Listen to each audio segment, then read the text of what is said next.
Você está assistindo Teoria de Tudo. O rádio põe no ar uma conversa incerta.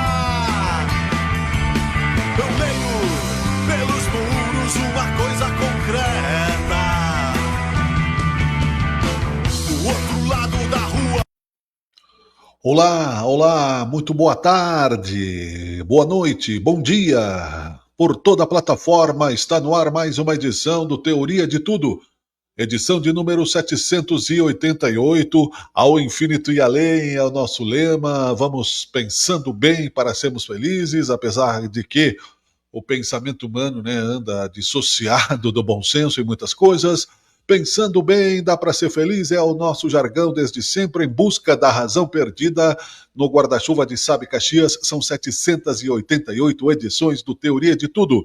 Pelo Facebook, no Instagram, no LinkedIn, no WhatsApp, por toda a plataforma, não é? No YouTube, você encontra toda a nossa programação, enciclopédia digital, de assuntos diversos da sua revista digital e também, é claro, na nossa rádio web, www.sabecaxias.com.br. Eu sou Miguel Brambila, tudo bem? É um prazer estar em sua companhia, com apoio de Unicesumar, nota 5 no MEC, EAD de excelência, CPR Rodas e Pneus, Cursão Mais Garra, Agrícola Juriti, TV Caxias, Canal 14 da NET, Top Down Informática, a marca que faz muito por você. Mecânica São Eloy, amigos queridos que estão conosco. Festa da Uva, que está acontecendo nos pavilhões. Hoje, nesta terça-feira, é gratuidade, para não ter ingresso, para quem quiser curtir. E, é claro, a Mecânica Tecnicar também junto conosco. Vamos falar de cultura, vamos falar de saúde, mas não podemos fugir ao assunto, não é? Que é esse conflito Estados Unidos-Irã que está nos deixando tensos de alguma forma, mesmo que distantes geograficamente. E o professor João Inácio Pires Lucas Pires está aqui conosco já para trazer informações importantes sobre a sua análise. Rapidamente, alguns destaques sobre o Brasil e o mundo, porque você está na nossa pós-audiência também. Lembrando que hoje é dia 3 de março de 2026, 14 horas e 56 minutos, a hora oficial do Brasil. Em Sabe Caxias, novo mamógrafo é inaugurado no Hospital Virvi Ramos. Hoje é dia de gratuidade na Festa da Uva. Governo do Estado autoriza início de 3 obras do Programa de Incentivo ao Acesso Asfáltico em Farroupilha. Secretário Rafael Bueno da Saúde anuncia mudanças nas UPAs para os próximos dias. Informação em primeira mão que nós demos ontem, está no nosso site e também o próprio secretário falando que vai mudar aí, algumas questões vão mudar devido aí aos problemas que se teve com a terceirização, todo mundo sabe. Enfim, vamos em frente com Teoria de Tudo ainda, Trump afirma que é tarde demais para conversar com o Irã. Os Estados Unidos têm suprimentos para a guerra para sempre, diz Trump. Não vamos ter uma guerra sem fim, declara Netanyahu. Tropas de Israel invadem o Líbano por terra. Enfim, essas informações são as informações da guerra que nós vamos tratar com o professor João Inácio Pires Lucas, que está já aqui conosco. Deixa eu desmutar o microfone dele, trazer ele para a tela aqui. Professor, seja bem-vindo mais uma vez, bem melhor está o internacional, tenho certeza, do que essa guerra que nos complica mais uma vez. Boa tarde, professor. Boa tarde, então a guerra deve estar muito ruim, porque o Inter... Nossa. Com certeza. E aí, professor, essa guerra assusta, não assusta? Vai durar 5 semanas só, 5 anos, 5 dias, enfim?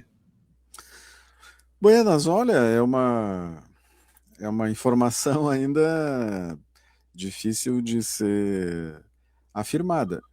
O que acontece assim, se nós olharmos os outros acontecimentos similares, já que tivemos no passado, a famosa Guerra dos 12 Dias, que envolveu também diretamente esses 3 países, porque nós temos o Israel e os Estados Unidos de um lado e o Irã do outro, mas é óbvio que existem muitas parcerias e alianças e o próprio Irã, por causa das bases dos Estados Unidos, por vários países lá do entorno, ele acabou atacando também essas bases em países ali como Bahrein, Catar, né, Arábia Saudita. O que eu diria assim, né, no início em relação ao passado? Não se esperava coisa diferente, né? Era uma espécie de um cronômetro ali, né?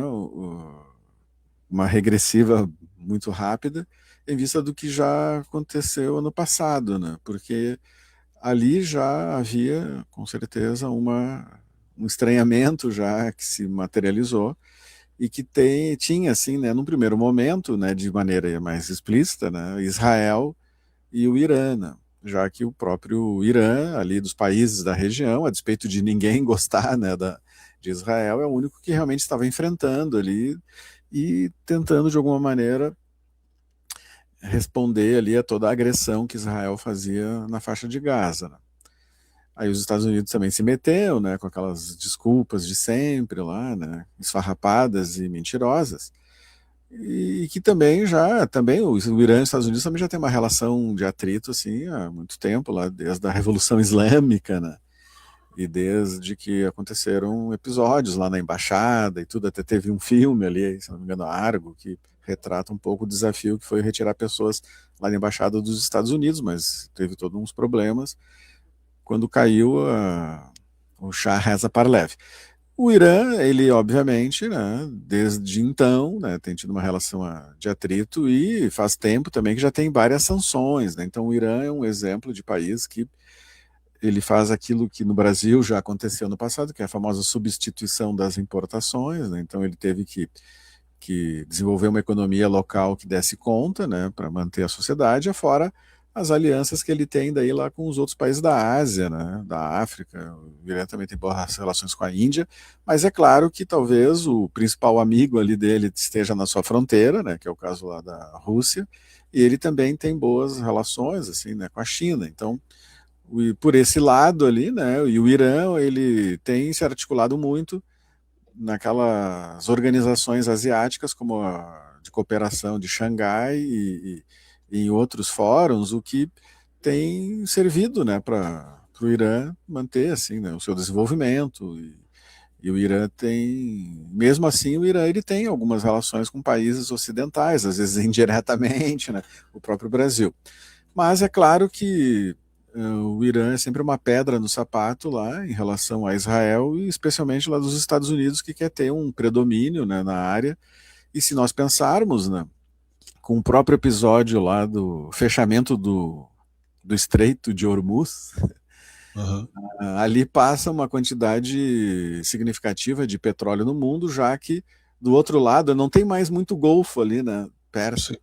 Mas ali tem aqueles países todos que são grandes produtores, como o Kuwait, a própria assim, Arábia Saudita, né, o Iraque.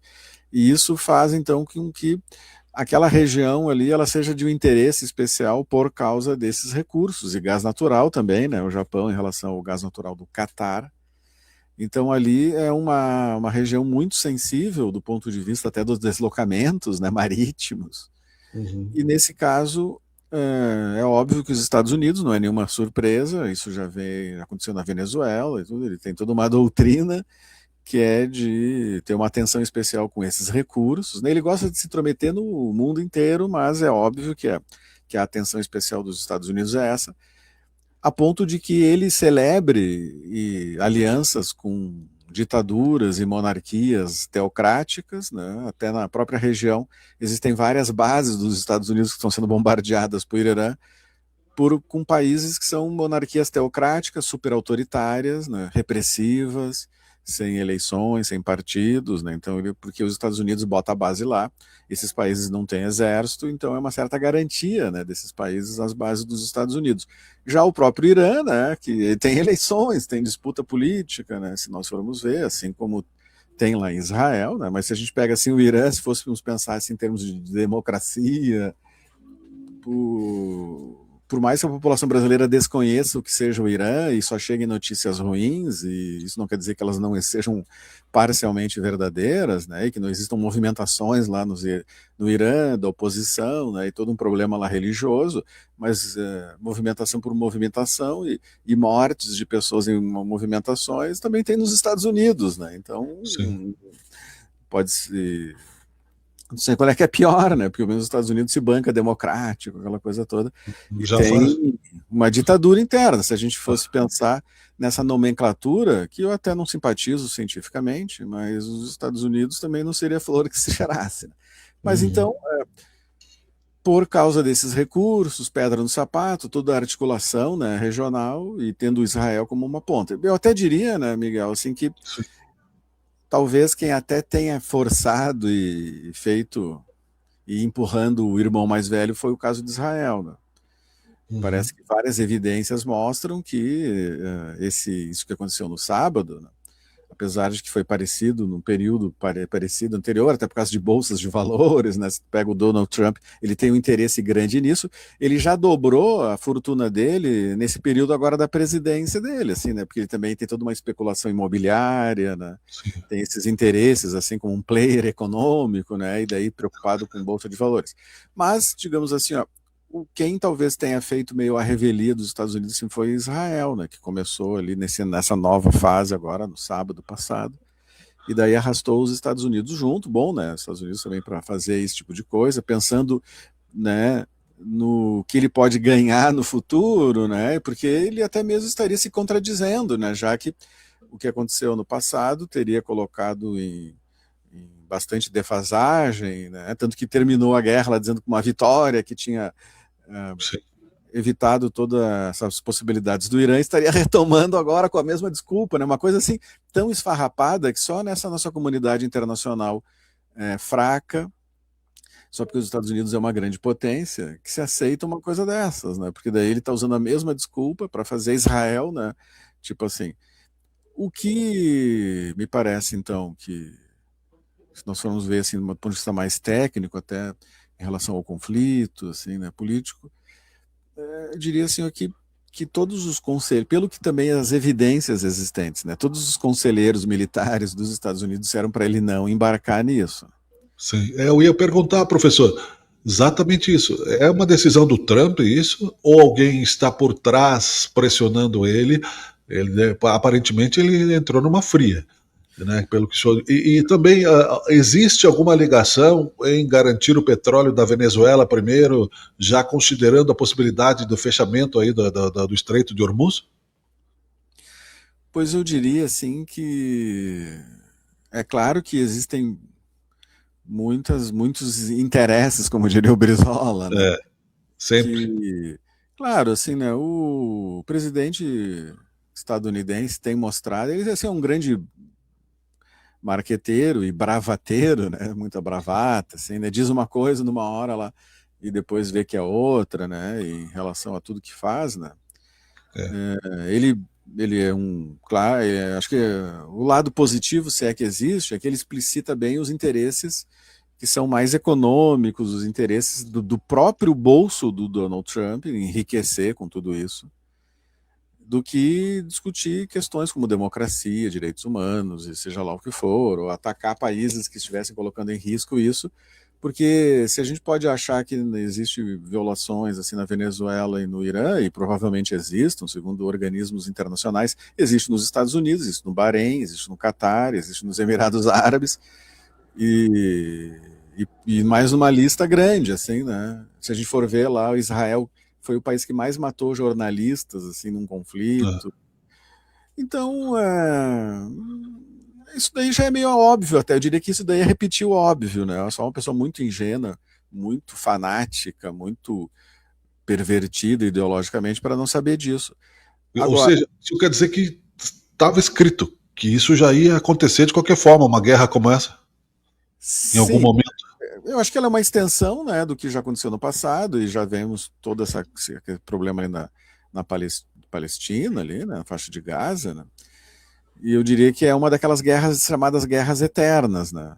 Porque Eu acho que a diferença é todo esse envolvimento dos Estados Unidos, porque, por exemplo, até esses países que eu citei, Catar, eles foram uma invenção ali dos ingleses e dos franceses depois da Segunda Guerra Mundial. Esses países não existiam, eles Sim. fizeram lá umas monarquias de fachada, assim, né, que fossem dos seus interesses, pessoas, famílias assim, que já podiam ter algum poder, mas que enriqueceram absurdamente. Né, Muito mais fácil, né, de manter um governo político numa monarquia do que ficar trocando toda hora de liderança, né? Pois É é, estratégico. e esses países, eles têm uma influência no mundo, veja até no futebol e outras coisas, que eles estragaram o futebol no mundo, assim, né, com esse Sim. arrame de dinheiro. Bom, mas se nós formos ver, assim, tecnicamente agora, porque essas questões, assim, elas não são novidade, né, nós já temos esse histórico ali que vem desde a Primeira Guerra, a Segunda Guerra, desde o passado, do colonialismo, né, europeu ali nessas regiões e tudo aquilo que foi feito também pela França e pela Inglaterra e agora pelos Estados Unidos e tudo que acontece na Síria, já aconteceu no Iraque, ali é chovendo molhado. Eu acho que já existem informações, estudos suficientes para as pessoas saberem disso. Agora, a pergunta que talvez mais importante é essa. Bom, e os conselheiros lá, eles teriam recomendado acontecer isso que está acontecendo agora? Não, porque nós temos assim algumas questões técnicas, né, que elas não são de difícil análise, só que claro, sempre pode ter uma carta no bolso do colete. Os Estados Unidos, assim, né, ele não é um país fronteiriço ali com nenhum desses, então ele depende de todo um suporte de bases, de porta-aviões, aquela coisa toda, que são coisas caras, né? Só para levantar um jato lá dos Estados Unidos, assim, custa uns $300 mil, né? Tipo, o Irã para mandar um drone lá custa 30 mil, né? Então vejam Sim. que os Estados Unidos é uma fortuna, assim, né? E a gente vê que cada vez menos o Congresso americano tem aprovado, né? Então, o contribuinte lá dos Estados Unidos, ele arca com uma fortuna nababesca. São milhares de estadunidenses nessas bases, precisa de recursos, precisa de uma série de coisas, e é porta-avião e aquela coisa toda. Então, os Estados Unidos, ele pode ter recursos assim grandes. Ele não tem recursos infinitos, não, isso é mentira, né? Uhum. Tanto que o conflito lá na Ucrânia, que tem sido abastecido lá também, estava sendo abastecido pelos Estados Unidos, exauriu um pouco esses recursos, Sim. seja dos Estados Unidos, seja lá dos europeus. Então ele não tem toda essa... E a própria indústria bélica lá nos Estados Unidos, ela é uma indústria privada, ou seja, aquele chamado capitalismo de compadrio, né? Então atende ao lucro, diferentemente dos outros países do próprio Irã, né, da Rússia, que Sim. os governos controlam mais isso, né? Elas são mais públicas, essas empresas, e eles podem ter uma maior flexibilidade em relação a isso. Lá dos Estados Unidos tem que botar dinheiro na conta dessas empresas, senão não tem armamento. E bom, mas o que acontece? Os Estados Unidos, né, pelo seu tipo de armamento, assim, junto com Israel, eles têm um poder de rapidez, né, porque todo o estrago que possa ser feito é muito maior quando eles são armas nos aviões. E daí os aviões, como eles fizeram lá, quando eles mataram lá o líder supremo e tudo assim, aviões decolam, vai lá e atira, assim, né, tem uma certa precisão, aquela coisa toda. Pode ter um poder de destruição ali, né, maior do que, por exemplo, esses dos drones ou dos mísseis balísticos, né, que o Irã tem. Sim. Então, os Estados Unidos, digamos assim, ele tem um poder, assim, né, rápido, né, se fosse fazer uma intervenção, assim, né, no ar, né, não falo no solo, assim, botas no chão, porque Isso já complica um pouco, né? Pouco não, muito, né? Então os Muito, né? Estados Unidos ele tem isso, né, Israel. O problema, né, é que, por exemplo, uma coisa é os Estados Unidos, lá daquele tamanhão dele todo, outra coisa é Israel, que é um país pequeno e que está ao acesso do Irã. E aí os terroristas, né, incrustados nas cavernas, né, o Hezbollah e outros. Ele está à mercê, digamos assim, né, dos mísseis, de drones, né? Não vamos chegar ainda nesse aspecto. Ele está à mercê e se nós formos ver esse sistema, né, os chamados domos de ferro e todas aquelas fases ali das flechas, eles têm 4, ele é um sistema falho, porque ele só consegue interceptar mísseis quando eles batem um na cara do outro, né? Sim. E tem muitas cenas e fotos que mostram assim esses movimentos erráticos, assim, né, desses mísseis que interceptariam, porque se Uhum. ele não bate na cara do outro que está vindo na direção oposta, ele não consegue frear, e muitas vezes são lançados esses mísseis para interceptar e eles não acham nada, tanto que eles fazem essas curvas assim já mais parabólicas e eles explodem no ar para eles não caírem em terra. Então tem pequenos clarões, assim, né? Uhum. Então, quando a gente vê um clarão mais intenso no céu é porque colidiu, né? Sim. Quando não, e daí tem furado, né, direto, e infelizmente, né, toda a censura que existe das informações, né, para a gente saber quanto que o território de Israel está sendo bombardeado e todos os estragos, isso não são informações que chegam assim, né, para o Ocidente. É A bem gente mais do que está dizendo a CNN, então, professor? é muito mais assim, né? Então a gente vê relatos diários, é só entrar, né, em fontes alternativas, né? E mesmo que o estrago desses mísseis seja muito inferior, assim, né, do que dos aviões, assim, né, Israel é um país pequeno que passa uma semana, passa duas, passa três. Sim. Então o Irã, se ele tiver resiliência para aguentar, né, esses ataques que fazem mais estrago, né, em Uhum. curto prazo, o Israel não tem condições de sobreviver ali, assim, né, de manter isso, né? É um país pequeno, tem poucos lugares estratégicos que tu joga ali uns mísseis, acaba com a energia, acaba com a dessalinização da água. E então Israel não tem essa possibilidade toda. O Irã é gigantesco perto, E os né? Estados Unidos vão se retirar, né? Como já fizeram de outros países, né? O irmão mais velho vai lá, briga, depois no outro dia a aula continua e o irmão pequeno tem que Exato. enfrentar, né? Então temos esse aspecto técnico que nenhum estudioso, nenhum militar, ele recomendaria isso, né? Uma coisa vai lá, pega o Maduro, o país talvez já faça algum tipo de articulação. Com o Irã não tem isso, né? Daí não pode Sim. matar lá 3 gerações lá dos líderes e das lideranças que eles substituem, né? Eles já estão É preparados para mentira, isso. né, professor, que eles. É mentira do Trump que eles quiseram conversar, né? E agora é tarde.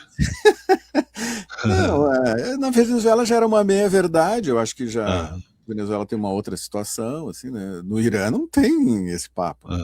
ah, ah. Porque até os Estados Unidos, assim, o Irã, ele tem conversado direto, já fez aqueles acordos lá com Barack Obama e tudo. Quem mente e que sai assim, levanta e não faz nada são os Estados Unidos, né? Então, o Irã, ele é aquela coisa assim, ó, se nós fôssemos marcar com os nossos amigos, parentes na empresa, ó, vamos marcar uma reunião, faz uma reunião, a outra parte descumpre. Vamos fazer de novo a reunião, a outra parte vai lá e descumpre. Quem que vai sentar para fazer isso? Ah. Bom, então, esse é um aspecto, temos três, esse é um aspecto, ou seja, o poder de destruição que o Irã tem em relação a Israel, sem falarmos nessas questões assim por terra, né, de grupos, tanto o Irã está toda hora pegando lá infiltrados lá de Israel e dos Estados Unidos, então vamos dizer que tenha isso dos dois lados, né? E eles são ameaça mesmo, professor? Eles são ameaça nuclear? Não, então, assim, o Irã, naquele conflito local ali, né? Se a gente compara assim, o Irã e Israel, né? O Israel, ela não tem muita possibilidade, assim, de uma coisa do médio e longo prazo se demorar, como aconteceu nas guerras dos 12 dias anteriores. Israel teve que pedir água, né? Uhum. Teve que pedir água porque é muito mais difícil. Então, nesse aspecto, vamos ver, né? Assim, o quanto que Israel também vai aguentar, né? Se o Irã continuar nessa toada. Os Estados Unidos, então, ele está correndo ali por fora, né? Ele pode ser atacado ali nas bases, podem até. Claro que quando começa a mexer nessa situação ali do Estreito de Hormuz, né? Então isso tem um impacto, mas eu diria menos nos Estados Unidos, é mais no Japão, 80% ali, sei lá, do gás natural e do petróleo do Japão passa por ali. Claro que o Japão não é bobo, então ele tem uma provisão lá, né, disso, mas também tem da Coreia do Sul, da própria China, né? Então, assim, ó, ali atrapalha bastante, né? Mexe no tabuleiro internacional, os outros países eles podem aumentar, fazer suas produções, mas ali é um gargalo, né, que vai afetar não só os Estados Unidos, mas esses outros países ali, os Bahrein, esses aí estão sendo atacados, eles estão pressionando lá também, né, os Estados Unidos, tipo assim, meu filho, que história é essa, Ah, né? Primeiro que é ficar do lado de Israel, que ninguém gosta ali, né? sim. É um calcanhar de Aquiles, então, para os Estados Unidos, porque aquelas próprias outras ditaduras ali, aquelas monarquias que os Estados Unidos protege, na medida em que essas bases são alvo, eles também pressionam porque os negócios deles estão apertando. Se não vai lá do Catar gás natural para o Japão, ele não recebe, e o Japão depende muito lá do gás natural do Catar. Então é uma situação assim, né? Mais dois aspectos para citarmos, professor, em 8 minutos. Então, assim, ó, essa é uma questão importante.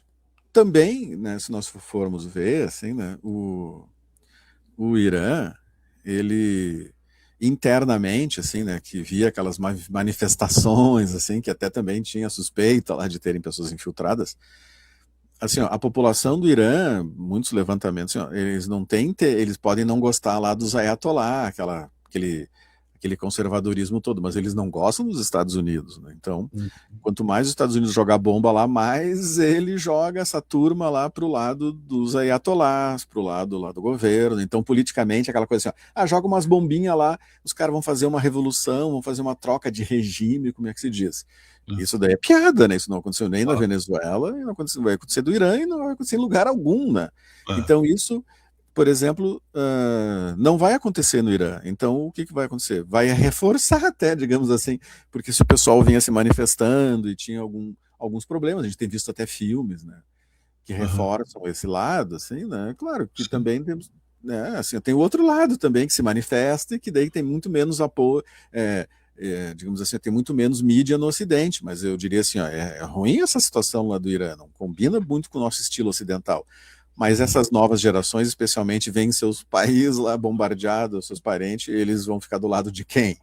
É óbvio que alguns até podem gostar, né, do fim dos Ayatollah, mas isso também é um momento em que reforça o sentimento nacionalista, né? Então, se nós tirando algumas lideranças que vão pregar golpe, né, em frente à Casa Branca, né?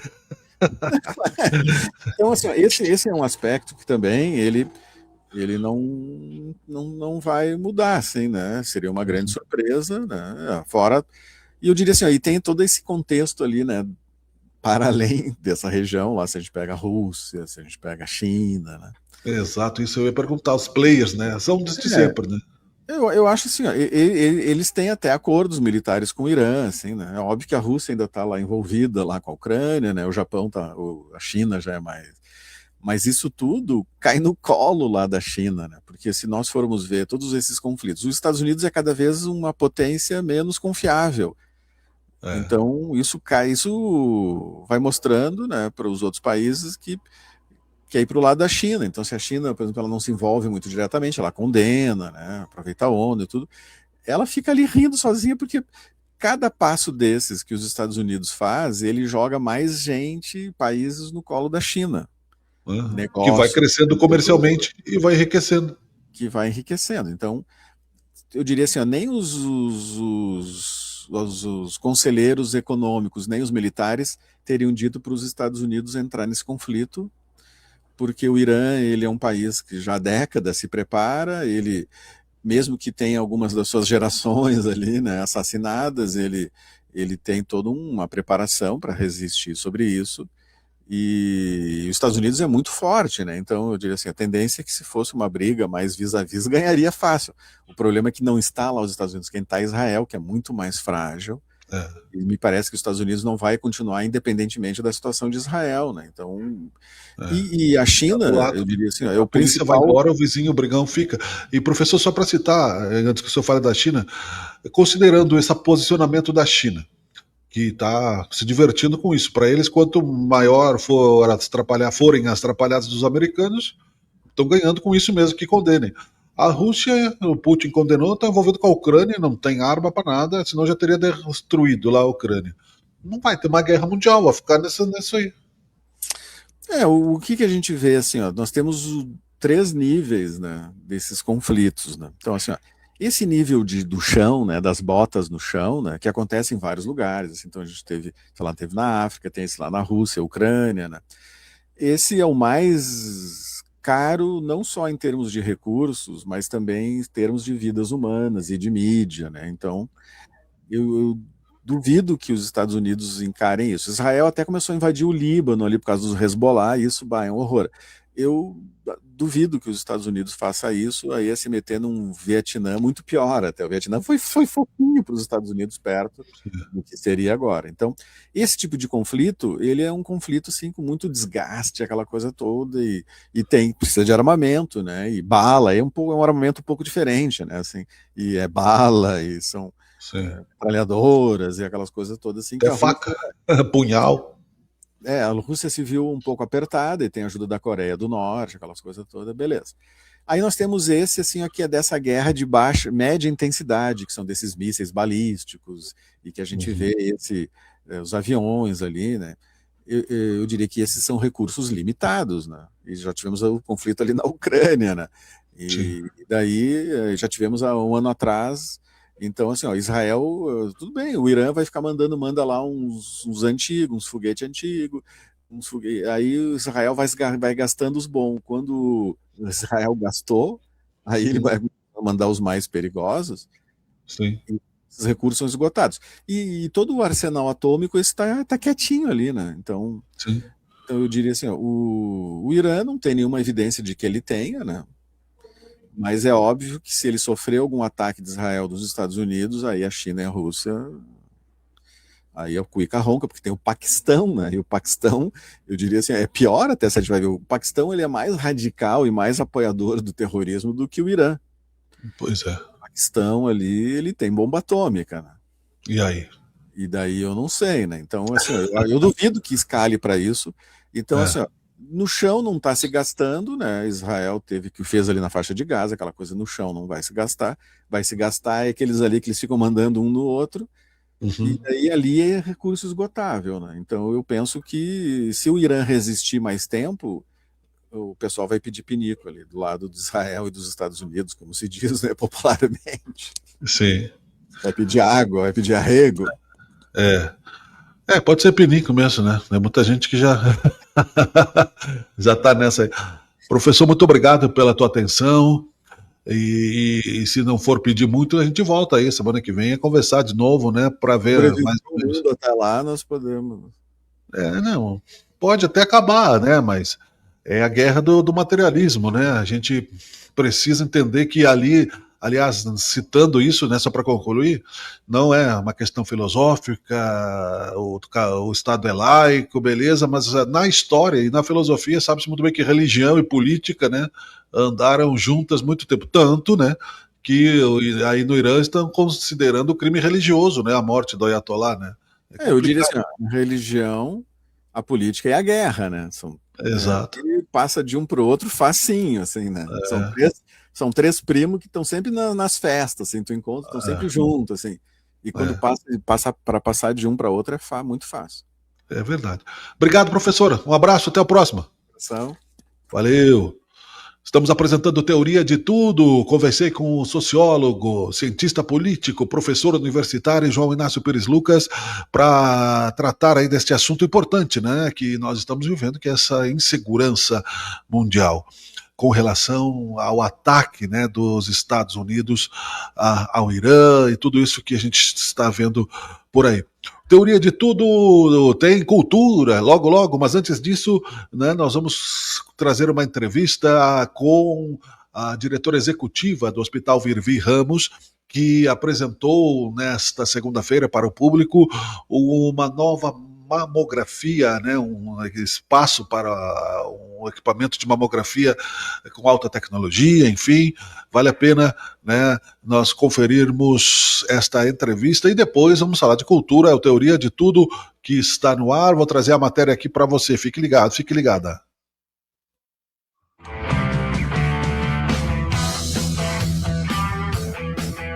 Você está assistindo Teoria de Tudo. O rádio põe no ar uma conversa incerta. Eu leio pelos muros uma coisa concreta. Do outro lado da rua. Olá, olá, olá! Estamos aqui no Teoria de Tudo e também, é claro, na página de Sabe Caxias News, nos nossos recortes, nas entrevistas que vamos trazendo para você entretenimento, né, variedades, a nossa revista digital já com mais de 780 edições. Vamos falar sobre investimento na área de saúde. Hoje, investimento importante. Participei ontem do evento de inauguração do novo mamógrafo inaugurado no Hospital Virvi Ramos.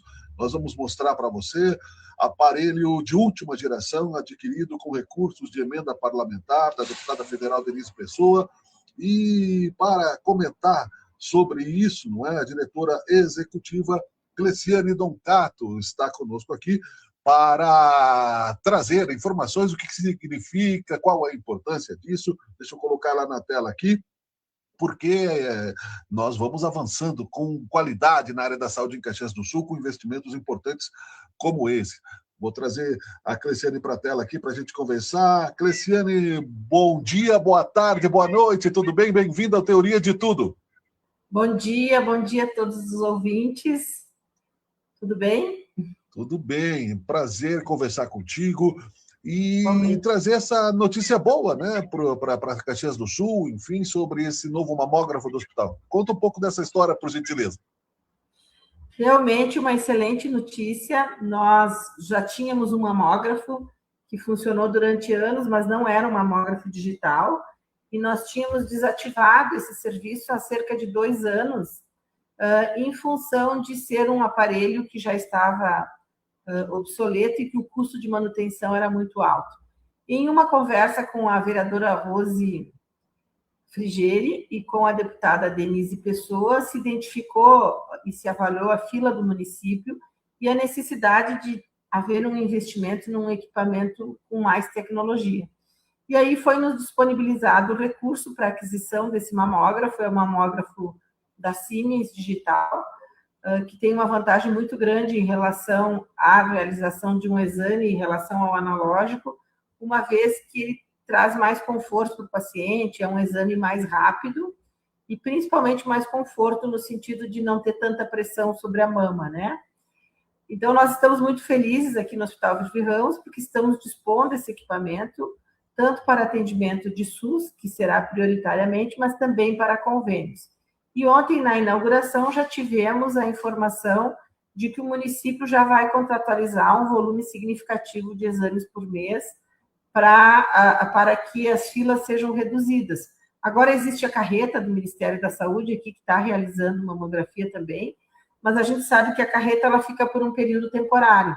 E o exame de mamografia é um exame que a mulher que tem algum risco ou que está na faixa etária, ela tem que fazer anualmente ou semestralmente.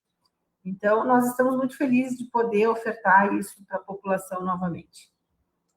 E coincidência importante que nós estamos no mês, né, da mulher, e também ressaltar essa importância, não é, de ter acesso tanto, né, privadamente, mas como acesso público a esse equipamento de alta tecnologia, Cleciane. Exatamente. E a importância da realização do exame, ela é fundamental.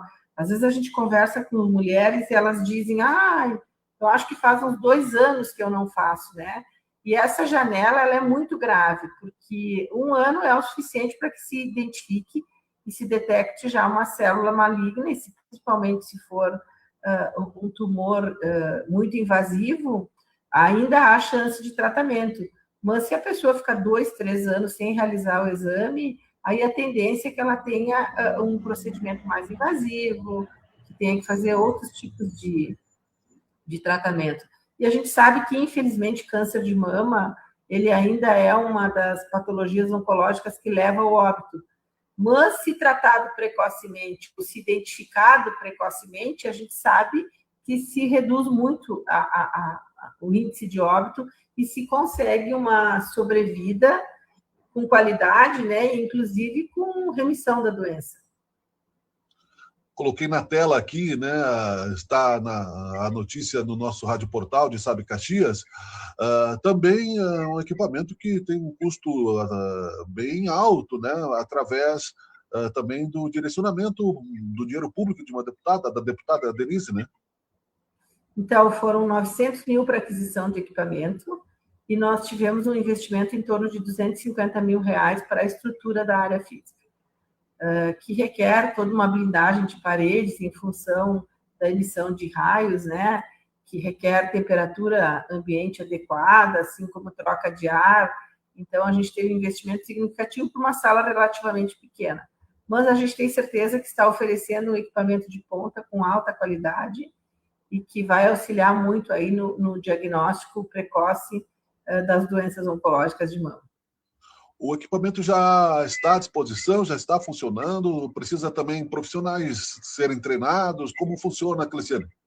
Então, essa semana aqui, de hoje até sexta-feira, a gente está na fase de treinamento dos profissionais, né, e de adequação do equipamento, e a partir da contratualização com o município e da próxima semana, a gente já tem a disponibilidade para ofertar para convênios e para o SUS. O SUS talvez demore um pouquinho, porque a gente tem a questão do contrato, mas ele já vai estar à disposição a partir da próxima semana. Ampliando um pouquinho o escopo, com a tua permissão, do Hospital Virvi Ramos, né? Várias áreas, além desta, da mamografia, são atendidas tanto privadamente quanto pelo SUS, e muita gente não sabe, né? Gostaria que tu, por favor, contextualizasse para o nosso público. Então, nós somos um hospital privado, sem fins lucrativos. Atualmente, a gente tem os atendimentos SUS, de uma forma significativa na área de internação, terapia intensiva, diagnóstico por imagem, coleta de exames laboratoriais em todas as UBS de Caxias. Temos um CAPS, álcool e drogas 24 horas, que funciona aqui no bairro Universitário. Somos referência em saúde oftalmológica, então nós temos o Clélia Manfra Oftalmologia, que hoje está ali na Júlio de Castilhos, no antigo Hospital Delmese. Trocamos de endereço justamente para facilitar o acesso à população. E temos todo o centro auditivo e intelectual aqui no complexo do hospital, em que a gente tem toda a questão de diagnóstico e tratamento do déficit auditivo, das questões de implantação de prótese auditiva externa, e também o TEA-COLI e o CASA-COLI, que são as crianças com déficit intelectual ou autismo. Temos mais de 250 crianças cadastradas no nosso serviço em atendimento. E a nível de convênio, nós temos um pronto atendimento que atende atualmente Unimed, Plano de Saúde IPAM, IP, CACI, Bradesco, Sul América, enfim, vários convênios na porta de entrada. Para o SUS, nós não somos referência de porta aberta no pronto-socorro, mas a gente recebe os pacientes todos regulados através da UPA.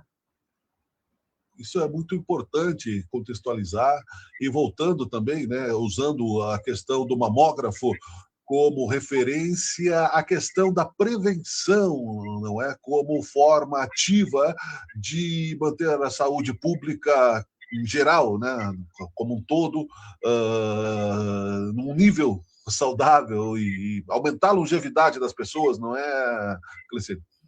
Facilitar o acesso, acho que é fundamental, que as pessoas não fiquem em fila para um exame tão básico e que as mulheres realmente valorizem, né? Nós estamos no mês da mulher, eu costumo dizer que mês dos pais e mês das mães são datas proformes, porque a gente exerce esse papel diariamente, e da mesma forma com a mulher e com o homem, né? Mas em especial, como nós estamos falando de mamografia, essa é uma atenção que as pessoas têm que ter, né?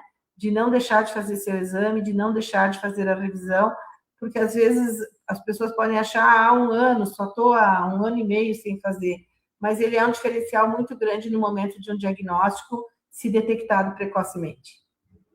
Perfeito. Muito obrigado, parabéns aí à direção do hospital, representada por você também, e essa transformação que faz a proposta, né, em nome, né, da memória também do Dr. Virvi, que deixou essa marca como legado na cidade muito importante, que se mantém através, né, de pessoas que fazem um trabalho de excelência como esse. Exatamente, nós seguimos o princípio do nosso fundador, fazer o bem. Então, estamos seguindo esse princípio. E em breve a gente tem também a inauguração, acho que em torno de 180 dias, de uma ressonância magnética, em parceria com o Estado, com recurso aportado pelo Estado, de 6 milhões de reais e um investimento de 3 milhões e meio do hospital, que também vai estar à disposição da população do SUS e de convênio, reduzindo, assim, o acesso, a dificuldade no acesso e a redução das filas. Por gentileza, amplie um pouquinho o significado de um investimento alto como esse no equipamento de ressonância, que a gente sabe que é caro para quem vai fazer particular e até para quem investe nisso, não é? Então, aumenta a importância dessa questão. Conta um pouquinho, por gentileza, antecipando, se é possível, Cristiane. Sim, com certeza. Essa é uma parceria que a gente tem trabalhado com o governo já há uns 2 anos e conseguimos ser agraciados com o recurso do TJ, né, do Tribunal de Justiça, que repassa para o Estado, e o Estado nos repassou. E como é um investimento de alto custo, como você mesmo colocou, nós certamente não teríamos um fluxo de caixa que permitisse um investimento dessa proporção. Até porque a estrutura física também tem um investimento alto, porque nós temos que fazer a blindagem das paredes, uma gaiola, porque é um equipamento muito sensível, né, e que, inclusive, tem toda uma tecnologia embutida para receber esse equipamento. E também o objetivo é qualificar toda a parte de imagem do hospital. Atualmente, os pacientes internados no Virvi, quando eles precisam de ressonância, a gente tem que deslocar eles para outra instituição para realizar o exame. Então, para o paciente internado, isso é um benefício muito significativo. E a nível ambulatorial, a gente vai estar abrindo agenda, né, para que a população do SUS tenha acesso e também a população de convênio. A gente sabe que em Caxias, às vezes, até para convênio, pode demorar 10 dias para agendar uma ressonância pelo excesso de demanda.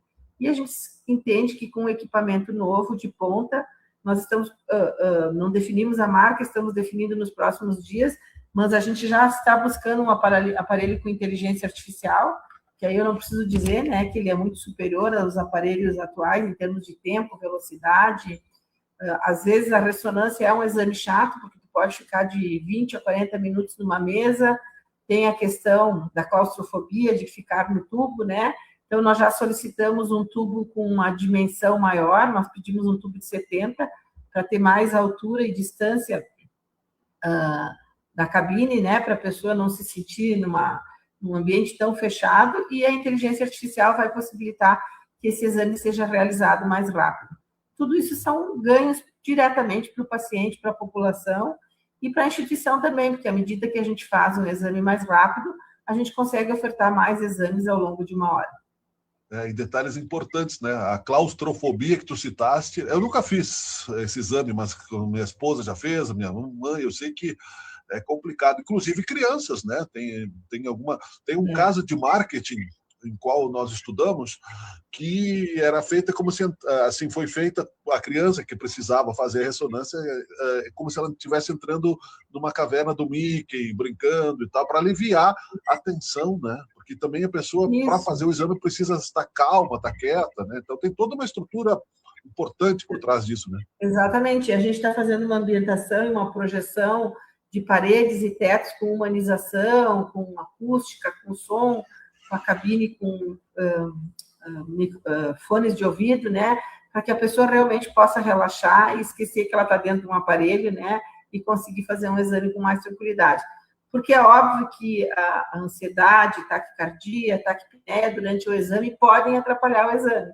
Então, é fundamental que a gente tenha a pessoa estável, no sentido dela ter segurança que vai estar fazendo um exame que a equipe está ali para auxiliá-la para qualquer necessidade. Que bom, muito importante, um anúncio muito bom, né? Em breve teremos, então, novas informações sobre isso, não é? Que é o equipamento de ressonância magnética, toda a ambientação, toda a estrutura, né? Me corrija se eu nomeei errado, que o Hospital Virvi Ramos estará oferecendo também, pública e privadamente, é isso, Cleciane? Exatamente, exatamente. Que legal. Obrigado, parabéns. Obrigada pela entrevista. Obrigada pela oportunidade e pelo espaço. Bom dia, valeu, bom dia a todos. Bom dia, valeu. Estamos apresentando Teoria de Tudo. Já voltamos.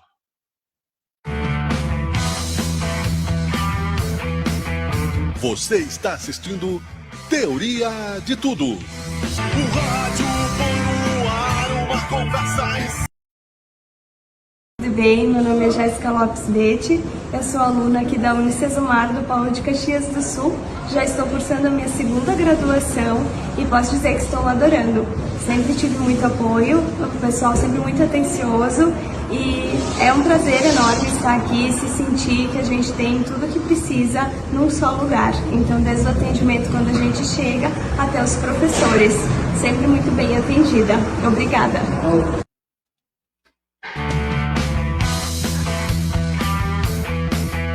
Você está assistindo Teoria de Tudo. O rádio Muito bem, estamos de volta com Teoria de Tudo. Teoria de Tudo em busca da razão perdida. Pensando bem, dá para ser feliz e viver de arte também é possível, né? Como anunciamos, vamos falar de arte nesta parte do programa. Estamos ao vivo pelo Facebook de Sabe Caxias. E aqui no programa, presencialmente, está Lili Costa, que é também, além de produtora cultural, atuante na arte, ela é proponente de um projeto intitulado o nome do projeto Iabás Abês, que visa a formação musical, corpo e ancestralidade, um projeto que foi aprovado pela Lei de Incentivo à Cultura, a LIC Municipal, e o resto eu vou deixar para que ela fale aqui, não é? Deixa eu trazer ela para a tela e dar aqui o nosso boa tarde, bom dia e boa noite, Lili, tudo bem? Tudo bem, que legal estar aqui falando com você, Miguel, falando aos ouvintes também da Sabe Caxias, no programa Teoria de Tudo. Vamos trazer um pouquinho, né, do projeto Iabás Abês e sobre o tema da afrocultura. Legal, eu acho sempre importante, não é, inserir elementos de diversas culturas, de diversidades culturais. E a gente conversou um pouquinho antes de falar do projeto, saber um pouquinho de ti, qual é a tua ideia, qual é a tua origem cultural, enfim, não é? Falaste que transitou por aqui, por São Paulo, por outros lugares. Conta um pouco da tua história, um pouco, Lili, por favor. Claro, bom, eu me chamo Eliane, né, e gosto de ser chamada de Lili Costa. Eu tenho 38 anos e eu nasci em São Paulo, né, em Guarulhos.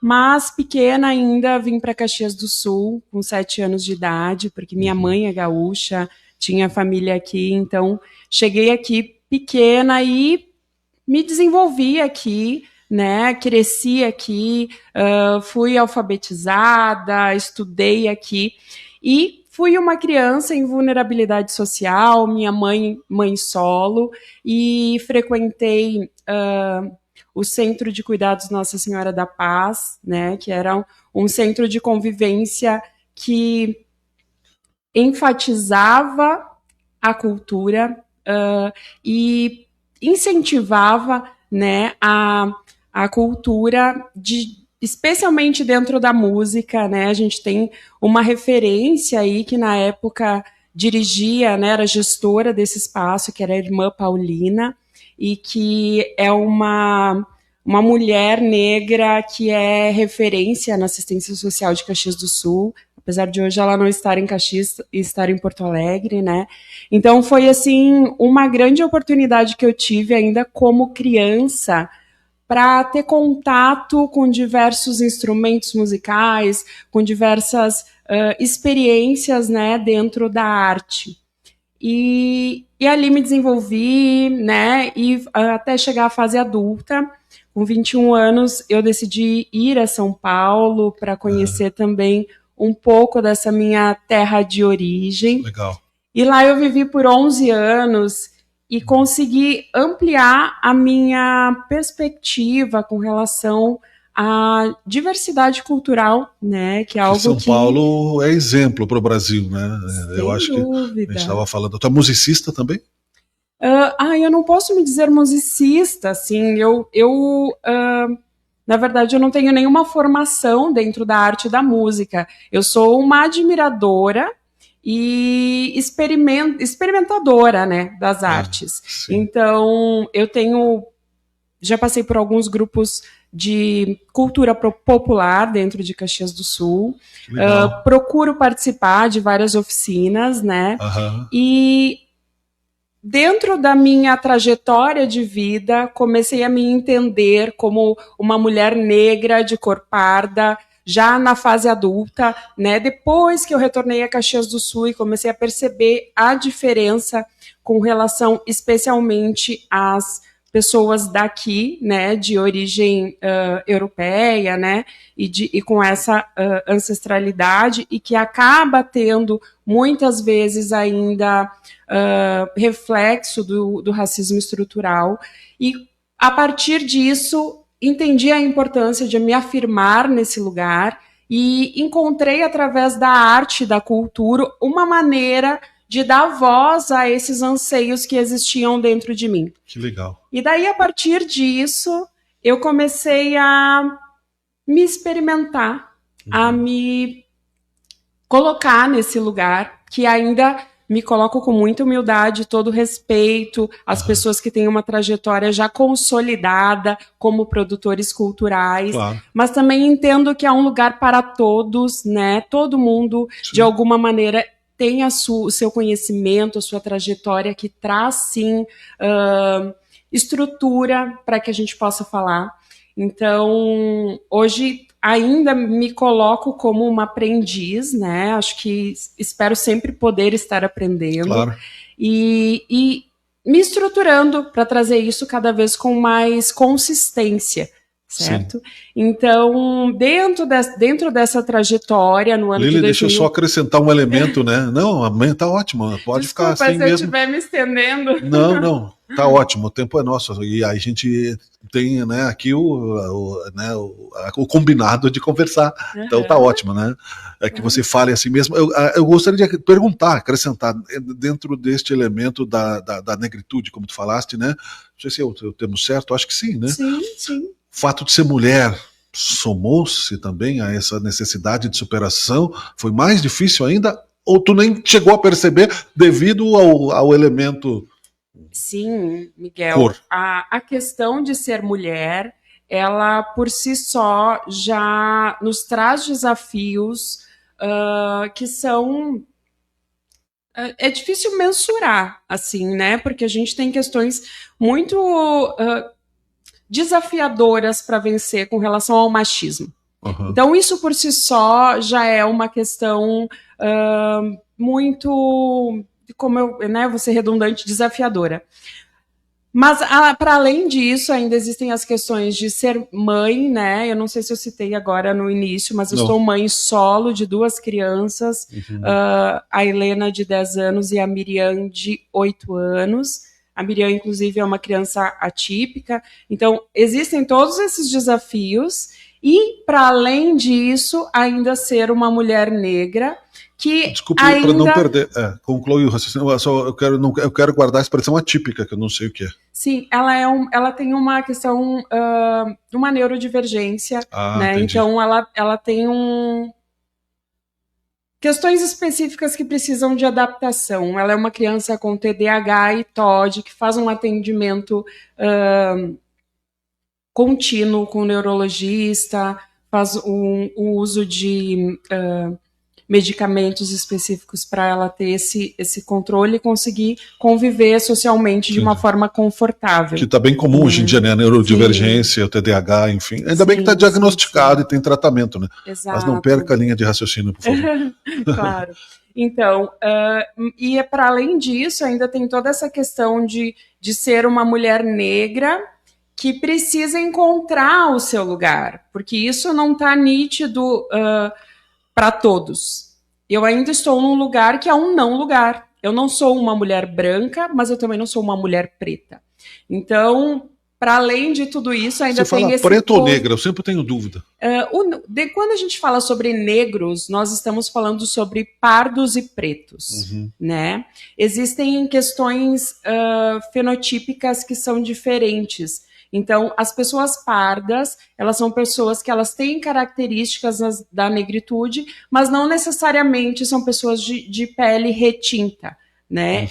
Então, a textura do cabelo, as questões, os traços faciais, tudo isso, eles caracterizam, né, questões distintas, né? Então, se eu estou do lado de uma mulher preta retinta, eu não sou como ela, entende? Mas ainda assim sou uma pessoa negra, uma mulher negra, porque tenho traços de negritude. E nasci de uma mistura de De genes. É isso, não só de genes, mas também de ancestralidade, né? Enfim, a minha mãe é gaúcha, o meu pai é nordestino e né, tudo isso aconteceu. Todos nós somos, eu acredito que sim, acho que o Brasil ele nasce dessa miscigenação, Exato. mas ainda existe uma grande parcela da população, e isso eu vejo muito aqui na Serra Gaúcha, que se acha ainda puro, né? Num sentido de ter uma ancestralidade. Uma nobreza que é irreal. Que é irreal, eu acho porque somos todos brasileiros. Né? Eu acho que eu tenho 4 origens descendente italiana, eu acho horrível. Porque na Itália ninguém quer. Não acho horrível ser descendente, eu acho horrível a bajulação que se faz, né, com todo respeito à família e tudo. Que eu acho que o não lugar real é essa falsa nobreza. E esse não lugar que tu falaste, eu acho que ele ainda tem uma possibilidade de construção, que ele está ainda por reivindicação a ser construído. Não sei se eu estou correto, não? Sim. Eu vou te dizer não é uma usurpação.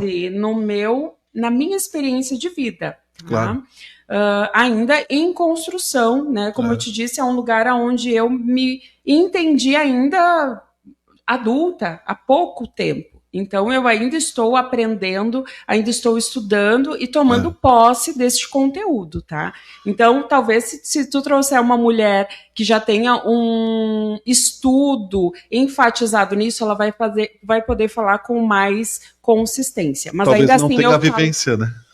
Mas existem muitas mulheres, eu poderia até citar algumas aqui, que têm essa vivência e estão apropriadas deste assunto com mais consistência. Agindo, é bom, né? Sim, mas eu também não sou especialista, tá? Mas já que como nós entramos na questão, eu explorei um pouquinho. Eu vou falar então sobre, com todo cuidado, né? Claro. Sobre a minha experiência pessoal. E eu sinto que este não lugar, ele é importante que a gente reconheça ele, porque muitas vezes quando você está neste não lugar, né, em cima do muro, vamos dizer assim, ou não é nem de lá nem de cá, a gente não se enxerga e não se percebe e acaba achando que tem outras questões que estão nos afetando e nos prejudicando, mas que no fundo é racismo. Porque não é sobre ser brasileiro e sobre ter diversas origens, é sobre questões físicas. Perfeito. E o racismo, ele é estruturado em cima de questões físicas. Então, a cor da pele, os traços faciais, a textura de cabelo, muitas vezes ainda as questões de racismo religioso, elas pegam de uma maneira muito intensa. Então, quando eu não me visto, quando eu não me conformo de uma maneira, não me comporto de uma maneira eurocentrada, isso me coloca num lugar de subalternidade para muitos que usurpam, né, algumas posições, né? Na cabeça dessas pessoas. Na cabeça das pessoas. Não que isso aconteça de fato. Porque para mim, eu estou no meu lugar, que é um lugar de nobreza. Exatamente. Né? Então, eu me coloco nesse lugar de uma maneira nobre e daí vem a questão de tipo, eu sou isso. Exato. E eu me sinto bem assim. E aonde quer que eu vá, eu quero ser respeitada. Então, quando eu me coloco e entendo a importância de afirmar este lugar, de dizer sim, eu sou negra, isso me coloca num lugar de resgate de uma história, de toda uma cultura que, sim, é silenciada, é, sim, ainda rejeitada. E eu falo isso com relação aos negros, mas gostaria de citar também os povos originários, né? Sim. Que Caxias do Sul é terra indígena e a gente ainda não fala sobre isso, ainda é um lugar que está muito negligenciado, né? Mas exatamente, a negligência, a alienação são escolhas, né? Porque se tem essa sapiência, se sabe isso, mas é uma escolha, né? Sabe que a história é contada por alguns e ela é recortada, então só vai sair debaixo do véu da negligência o dia que realmente essa diversidade for reconhecida e que nós não fomos somente considerados, né, eurocentrados, né, nós, cidadãos, não só de Caxias, né, mas Caxias eu sei que é bem forte isso, no sul do Brasil é bem forte, né, e claro que esses elementos se refletem na arte, né, Lili, e aí tu propuseste um projeto que claro que não é focado nisso, mas que traz elementos, é claro, das ideias que a gente vive como artista. Conta um pouquinho do projeto, né? Eu não sei se tu tem mais alguma coisa dentro dessa ideia, ou se a gente pode passar para isso. O Iabás Abês. Acho que esse é o momento ideal para falar, para trazer, né, esse tema, porque eu acho que quando a gente decide promover todas essas questões, a cultura vem como uma ferramenta muito eficaz, né? A transformação. arte de transformação e de comunicação. Exato. Então a gente coloca isso num lugar que ele merece, né? Que é no centro da cidade, não só nas periferias, que é nos lugares onde todos têm acesso. Então, através do Iabás Abês, a gente traz esse instrumento que é de origem africana, que é o abê, que ele é construído através de uma cabaça, né? Pode mostrar ele, levanta ele. Muito semelhante ao porongo, que são fabricadas as cuias, né? Um material orgânico, que ele é trabalhado e de uma forma meditativa, eu gostaria de citar também, e uma sabedoria que é transmitida de forma oral e muito direcionada para as mulheres. Então, é para todos, mas, historicamente, é um trabalho que reúne as mulheres, né? Tanto na construção dele, que é fabricado através dos Levanta fios. ele um pouquinho, por favor. Aí. Ele é fabricado através dos fios, então são nós dados manualmente e colocado cada uma das contas, né? Então, conforme tu vai construindo, tu vai também indo de encontro ao teu interior. Existe todo esse trabalho meditativo que ele também te conecta com as mulheres que vieram antes de ti, te conecta com o universo feminino de uma maneira geral, Legal. né? Então... Tem uma espiritualidade, né, exposta sim, sem dúvida. Nesse trabalho, né? E já que tu citou a espiritualidade, quando a gente fala Iabás, claro, quando a gente fala Iabás, nós estamos falando sobre... Pode falar. Sim. Como é Nós que toca? estamos falando sobre as deusas do feminino, né? Dentro da mitologia, de toda a ritualística, né? Afro-brasileira, iorubá, a gente está falando das orixás femininas, né? Então a gente está falando de Iemanjá, nós estamos falando de Oxum. Vou te devolver. E quando a gente coloca esse nome, né, Iabás, nós estamos justamente fazendo uma reverência a esse feminino, né, superior, e pedindo a bênção, de certa forma, dessas Iabás. Então... Iabás é um elemento da religião africana? A Umbanda? Não. A Umbanda Os também orixás utiliza, tem né? Umbanda, tem o Candomblé. Tem no Candomblé, tem aqui na região sul, na nação, né? Então tem diversos cultos, no culto tradicional iorubá também, né? Então, o próprio iorubá é uma religião? Existe sim uma religião que é o culto tradicional iorubá. Legal. Que inclusive existe uma casa já fazendo esse trabalho aqui em Caxias do Sul também, né?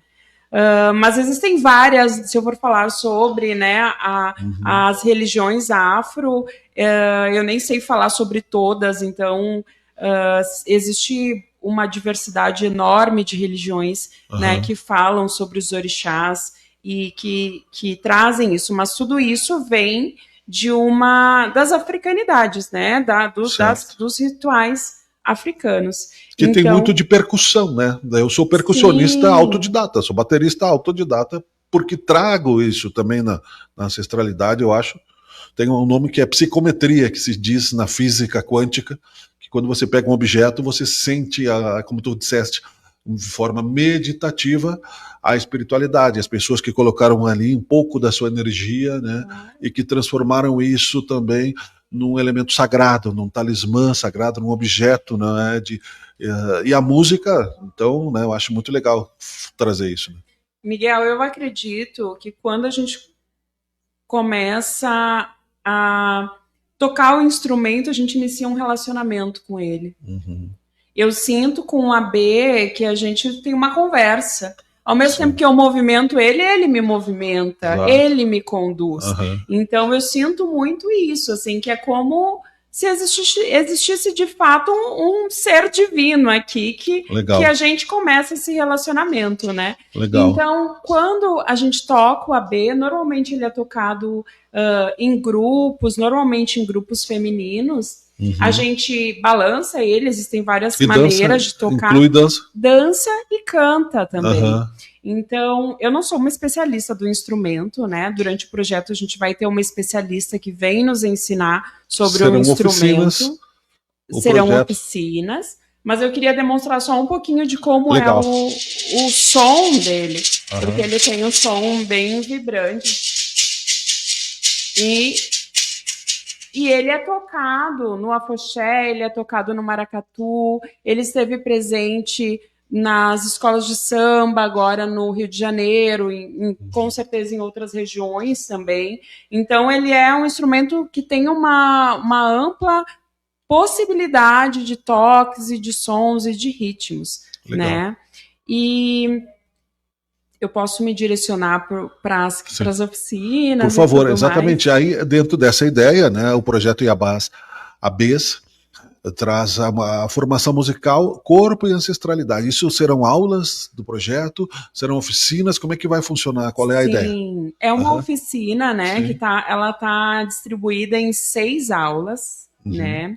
O projeto, ele é como, né, você citou inicialmente, ele é um projeto realizado através da ALIC de Caxias, com apoio cultural do Instituto Elisabetta Randon, e ele vai acontecer no Museu Municipal de Caxias do Sul, né, que eu acho que é um local muito importante da gente adentrar, da gente utilizar esse espaço público com a riqueza que ele tem, né? Então, foi uma decisão que eu acho que foi bem relevante no projeto como um todo, da gente ocupar esse espaço.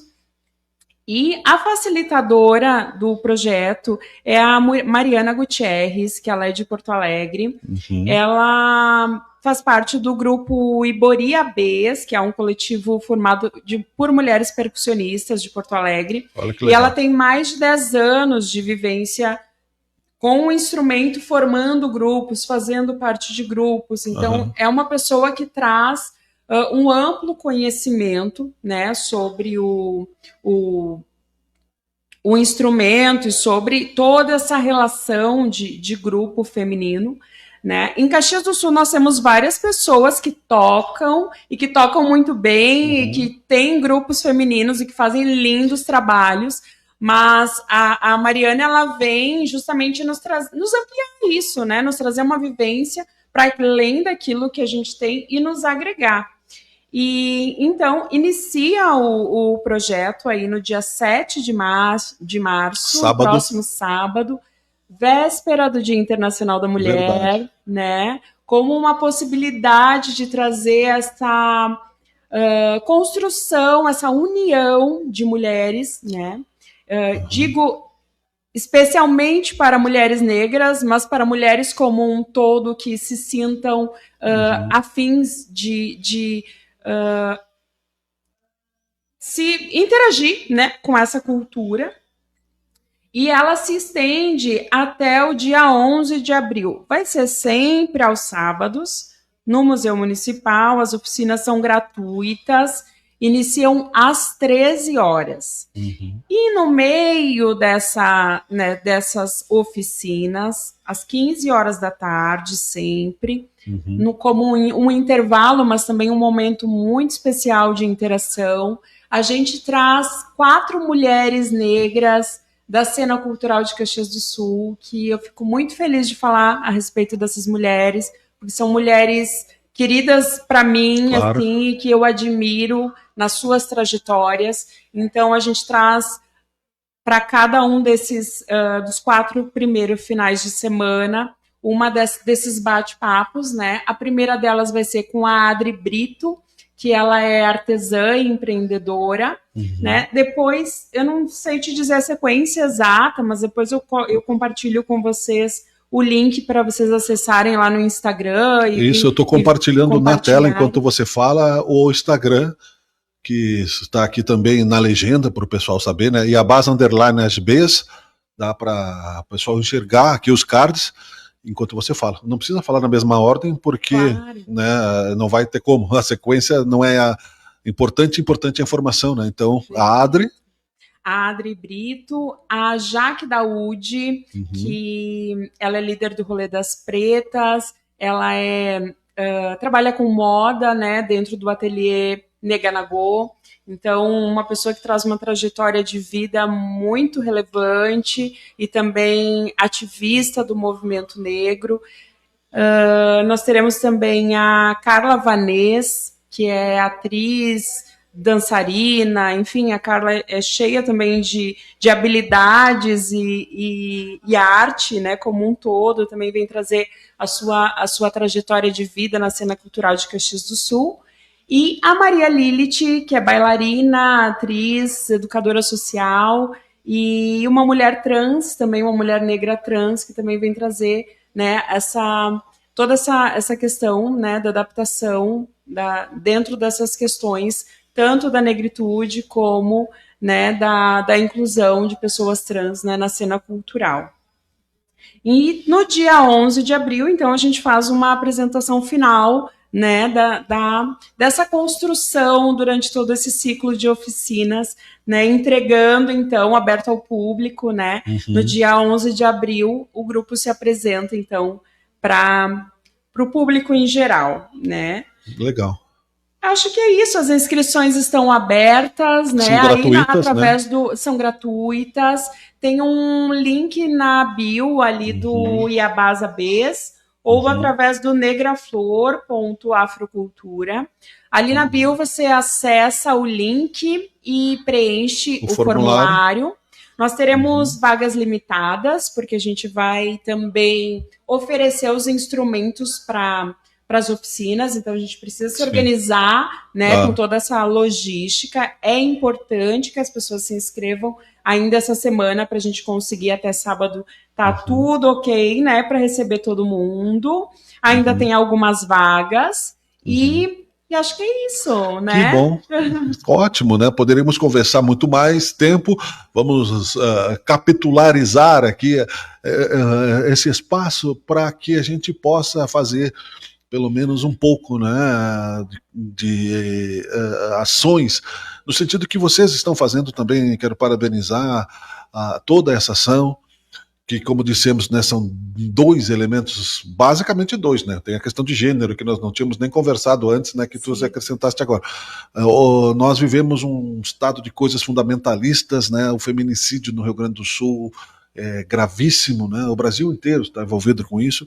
A questão do racismo, como tu citaste, né? A xenofobia. Então, tudo isso são questões, né, com todo respeito, estúpidas, porque nós somos seres humanos acima de tudo e nós somos livres, não é? Desde que cada um respeite o espaço público, social e íntimo de cada um. Então, né, isso tudo só nos resta agradecer a tua presença aqui. Quem quiser mais também pode voltar ao programa aqui, voltar ao programa, não é? Ou entrar nas redes sociais que nós citamos aqui, no Instagram também, e fazer a sua inscrição. Muito obrigado, Lili Costa, pela tua presença aqui no Teoria de Tudo. Eu falei tanto que eu esqueci o nome do programa. Miguel, foi um prazer, agradeço pelo espaço e aguardo vocês, então, no sábado, às 13 horas. Muito obrigada. Obrigado, valeu, parabéns. Obrigada. Teoria de Tudo fica por aqui, né? Um programa bem legal para você desfrutar por toda a plataforma. Um grande abraço, até o próximo. É o Teoria de Tudo. Tchau, tchau. Você está assistindo Teoria de Tudo. O rádio põe no ar uma conversa